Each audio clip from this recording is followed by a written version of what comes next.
코로나19 국내 첫 발생 이후 1년 10개월 만인 지난달부터 위드 코로나, 즉 단계적 일상 회복이 시작됐는데요.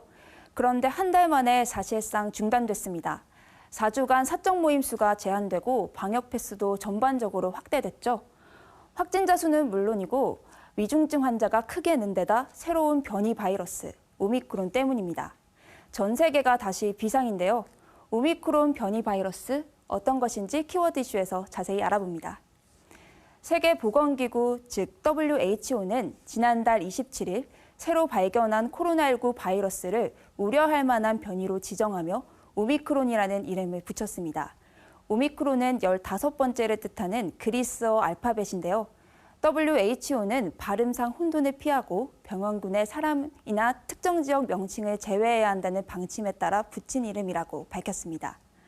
오미크론 변이가 처음 발견됐다고 알려진 곳은 남아프리카 공화국인데요.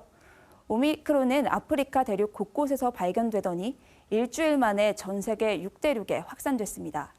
그간 여러 변이가 있었지만 특히 오미크론의 확산세가 무섭습니다. 현재 감염 대부분을 차지하고 있는 델타 변이와 비교해볼까요? 코로나19 바이러스는 우리 몸의 숙주세포에 침투할 때 스파이크 단백질을 이용합니다. 이 단백질에 돌연 변이가 생기면 전파력에 변화가 생긴다고 알려져 있죠.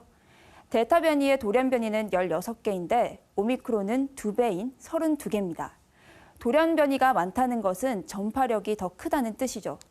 실제로 특정 지역에서 우세종이 되는 데까지 델타 변이가 약 석 달 정도 걸렸는데 오미크론은 3주 정도밖에 걸리지 않았습니다.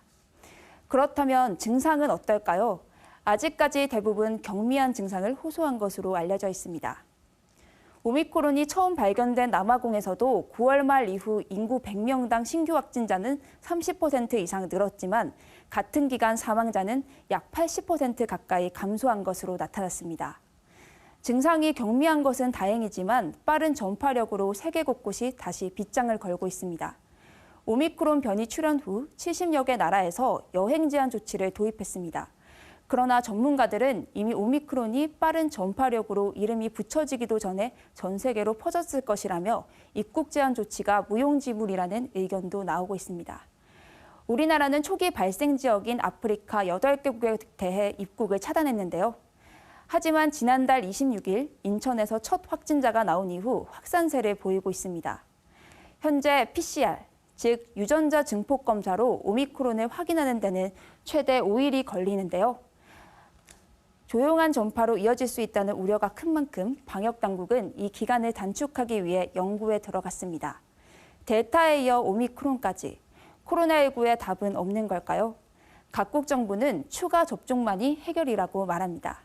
미국은 오미크론 변이에 대응하기 위해 모든 성인을 대상으로 추가 접종 권고를 격상했고 영국 역시 추가 접종 대상을 18세 이상 모든 성인에게 또 간격도 석 달로 줄이기로 했습니다.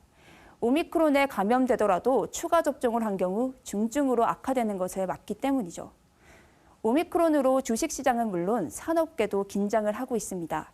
아직 정체가 완전히 밝혀지지 않은 만큼 역시나 방역이 중요합니다. 코로나19, 언제쯤이면 완전한 일상 회복에 가까워질까요? 지금까지 키워드 이슈였습니다.